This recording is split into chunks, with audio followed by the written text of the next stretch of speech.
Have you ever noticed those small, seemingly insignificant moments that bring unexpected joy into your life? For me, it was a bird.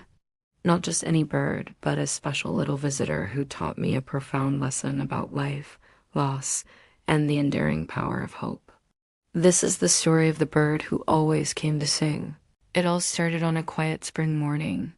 I was sitting by my window, lost in thought, when a flash of brilliant blue caught my eye. A tiny bluebird with a chest the color of a fiery sunset had perched on the branch of the old oak tree just outside, and then he began to sing. His song wasn't just a simple chirp. It was a complex melody, a cascade of notes that seemed to dance on the air. It filled the morning quiet with pure, unadulterated happiness.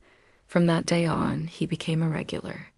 Every morning, like clockwork, he would arrive at the same branch and serenade the world. I started calling him Maestro. His presence became a comforting ritual.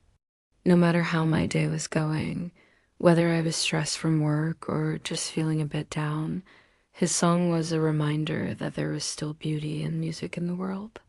I'd make my morning coffee and just listen, letting his melody wash over me. It was my daily dose of peace, a private concert just for me.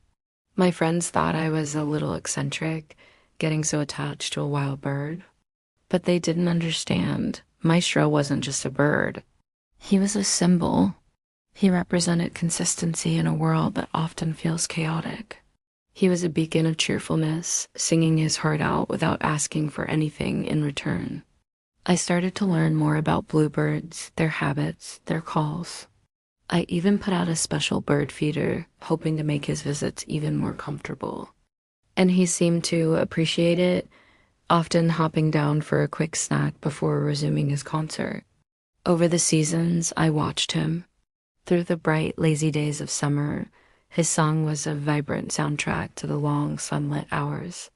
When autumn arrived and the leaves on the oak tree turned to gold and crimson, his melody took on a slightly more wistful tone, a beautiful farewell to the warmth. I worried he would leave for the winter and my mornings would return to their silent, empty state, and he did. As the first frost painted the lawn white, Maestro was gone. The silence he left behind was deafening. The oak branch looked stark and empty.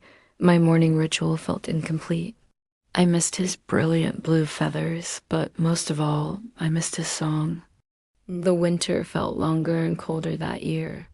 I'd often find myself glancing at the empty branch, hoping to see a familiar flash of blue, but it remained bare. I knew, logically, that birds migrate. It's what they do. But a part of me felt a genuine sense of loss.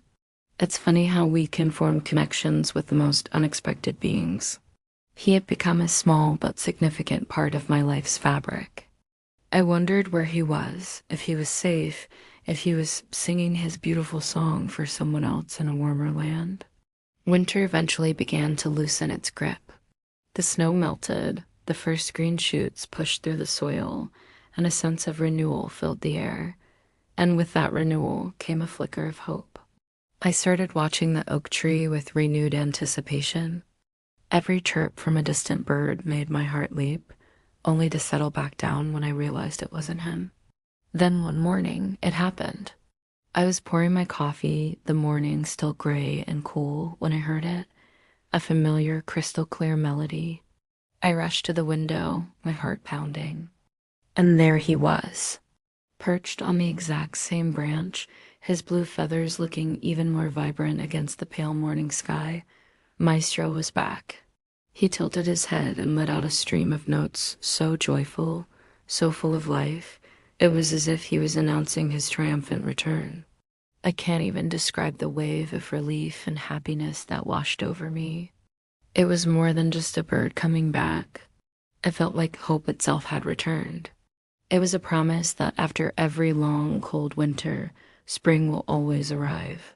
His return taught me something crucial. Life is full of winters, periods of silence, loss, and waiting. We lose people, we lose opportunities, we lose parts of ourselves. And in those silent moments, it's easy to believe that the music is gone forever, but it's not. The song is just waiting for the right season to return. Maestro's annual disappearance and reappearance became a powerful metaphor for my own life. Whenever I face a difficult period, a personal winter, I think of him. I remember the empty branch and the long silence.